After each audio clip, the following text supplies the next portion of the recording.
Opajon, uch shoxli nerv nevralgiyasi bilan qancha vaqtdan beri og'ridingiz? Bori mana 3 yildan beri bezovta qiladi. Boshlangan paytda qanaqa boshlangan yuzingizda og'riqlar? Juda og'riq bo'lardi.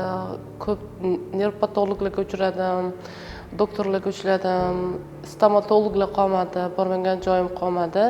Oxirida o'sha tishlarni oldirishga ham to'g'ri keldi. Hamma doktor tavsiyalarini qildim, baribir og'riq qolmadi. Bizni kasalxonani qayerdan topdingiz? Bu kasalxonani avvaldan bilardim, lekin mana buncha ko'p bemorlar kelishga ikkilansa kerak mana singari. Lekin rost ikkilanishli bo'ldi, keyin nima bo'ladi, qanaqa bo'ladi deb oxiri va nihoyat mana shu klinikaga kelishga qaror qildim va shifo topdim, Allohga shukr.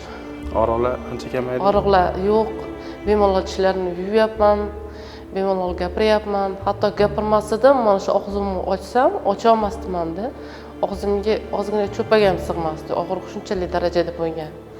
Allohga shukr, shifokorlarga rahmat.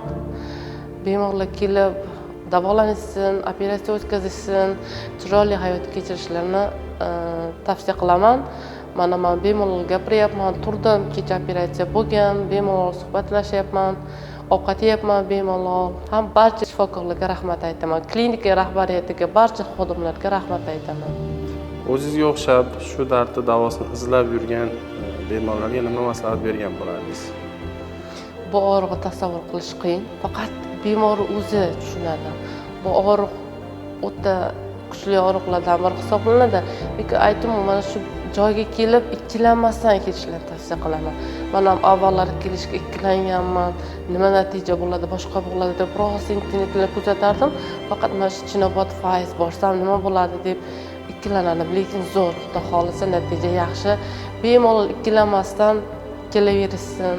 Bemorlar shifo topishsin. Mana gapiryapman, bemor og'riqlarim yo'q, tishlarimni yeyapman, ovqat yeyapman, ovqat yemaganman hatto men. Qachon bemalol ovqat yeganimni eslolmayman.